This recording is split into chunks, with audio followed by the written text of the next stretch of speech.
موږ په هر اړخیز او اغیزمن پروګرام ته اړتیا لرو ترڅو د نړۍ په بیلابیلو سیمو کې د روغتیايي حالاتو په اړه ګټورې سروېګانې وشي. د روغتیايي چارو کارپوهان پخوا هم د بیلو مرزونو په ضد د مبارزې په هدف ګډې همکاري ترسره کړې چې په هغو کې د پولیو د ناروغۍ نوم اخیستی شو. د امریکا حکومت اوس غواړي چې هغه نړیوالو روغتیايي خطرونو په وړاندې اقدام وکړي چې په کمې اندازه پانګه اچونې یې جرړې ایستل کېدای شي. د دې ترڅنګ د مور او ماشوم روغتیا ته هم پاملرنه زیاته شي. The focus of the international and even the public health د نړیوالو او ملي روغتیايي پروګرامونو اصلي تمرکز پر عفوني مرزونو باندې وي. د سرطان او زړه په شان د غیر ساري ناروغیو په لور هم د نړیوالو ګډو هڅو ته اړتیا ده چې ورته په نړیواله کچه پوره پانګه نه ده راټوله شوې.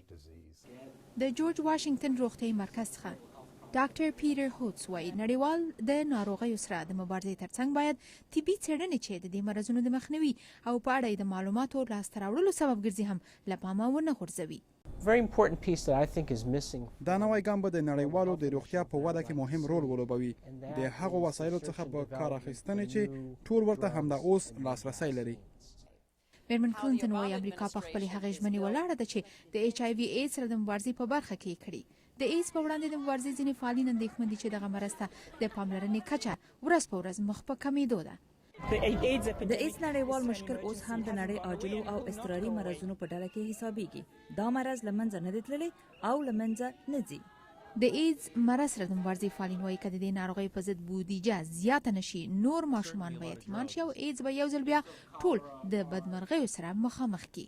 ډاکټر هوټس بیا د نړیوالو هڅو د تعادل او توازن غږ وکړ او زیاته کړه چې د ایچ آی وي ترڅنګ د مور او ماشوم روغتیايي ستونزو حلول مهم ګڼل کیږي. په دې برسیره نورې داسې اندېښنې لکه موسمي ناروغۍ هم په نړیواله کچه د بیلیونونو کسانو ژوند په خطر کې اچوي.